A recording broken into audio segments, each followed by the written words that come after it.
really happens is you can apply Ramsey theory to combinatorial geometry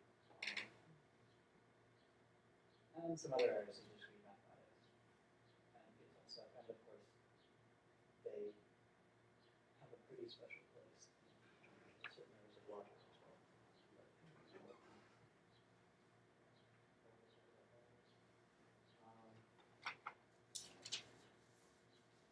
I mean, maybe the most striking,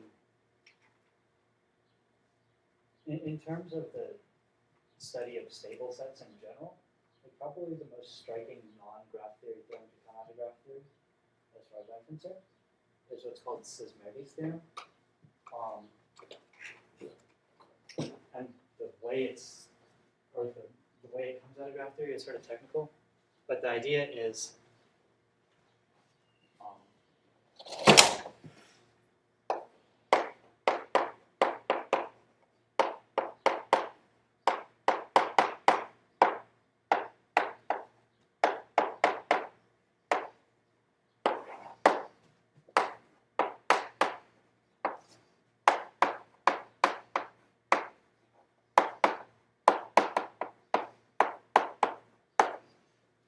like every set of positive integers with a certain property has an arithmetic progression of arbitrary length.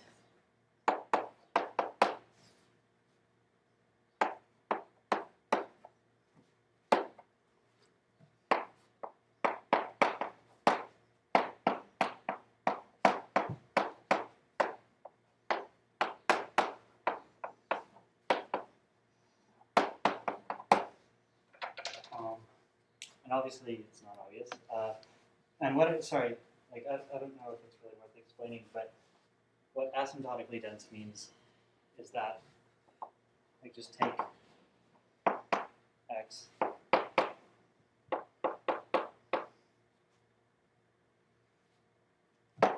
and then let ax be the number of integers in your set less than x, right?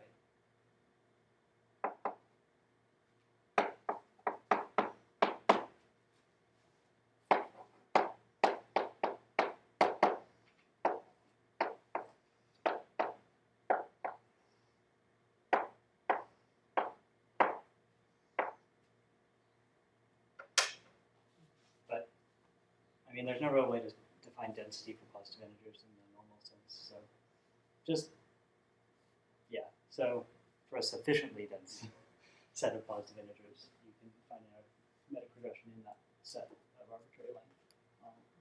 And this uses what's called the regularity lemma, which is technical and, yeah, not worth stating, but interesting. Sorry. Is there a reason it's on the positive integers? Oh, that's a good point.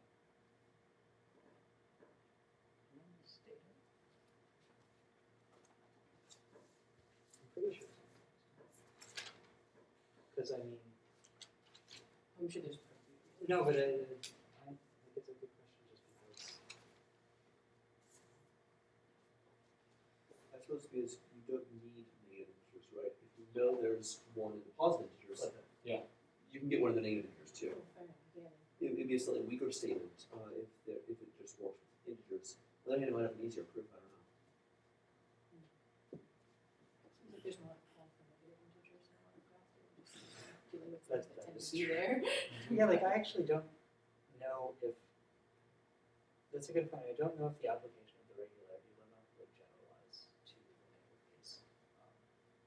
And that might be why it's positive integers, but in general, like, your question is totally valid because, yeah, you just have to tweak asymptotic density slightly.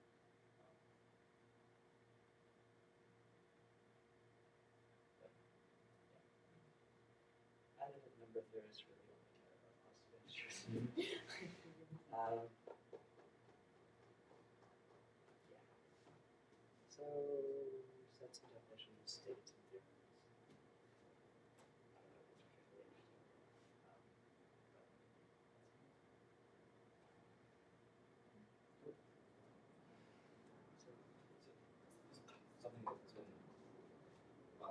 K33. I can't tell why that's complete.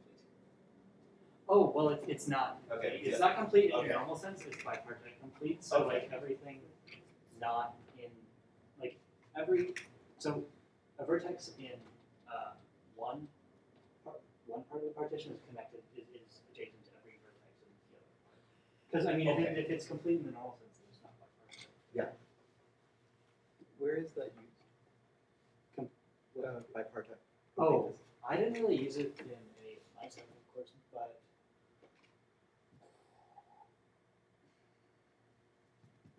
like there are lots of. I mean, it's used on my problem sets. Like the.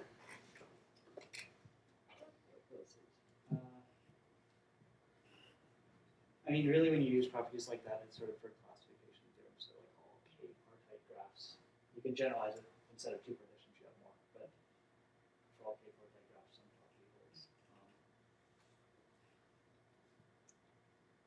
Like I didn't. I suppose it shows it naturally in application, but I just can't think of it. Computer science. Yeah, but I don't know where. Sometimes we use this stuff in like urban planning or like efficiency optimization, that kind of thing. Seems like it would be helpful. Yeah, I'm just trying to think of an example that would use it by Well, I mean, in general, like, you don't have to stick to bipartite. You can use n-partite, where the idea is you want to break it up into n groups. Within each group, there's no vertex, but any vertices between in different groups have vertex between them. If you're doing that, Vertex or edge? edge. Sorry, they also have vertex between them for some value of the word between. I mean, one reason you'd want to do that possibly is if you're looking at your partites, that's not the noun, but I have no idea what it is. Partitions as your individual bits of information, but each bit of information have many different characteristics. Your characteristics are the vertices inside that partition, and so you can then sort of saying something is n bipartite is saying when I get rid of the characteristics and just look at the objects, it's complete. And so there's a correspondence between complete things and n-partite things with a lot more structure. And so the real question is, when does complete get used? The answer to that is all the time. Anytime you want to argue about something being maximal. So you transform something being maximal to something being maximal with respect to some constraining properties to n-partite to bipartite if the value of n is 2. I'm also pretty sure it comes up in if you want to do fairly complicated sorting algorithms. Does that, unfortunately. And then within graph theory, you just have the field of extremal graph theory, which is based off of k-partitions. See how that would be useful if you ever wanted to do some kind of semantic proof, like having a mapping between like analogous attributes of different things. It's actually one of the places where bipartite is used. I've seen that. There's a paper on natural language that is written entirely in the language of bipartite graphs, which is not natural. Sorry, philosophy comp.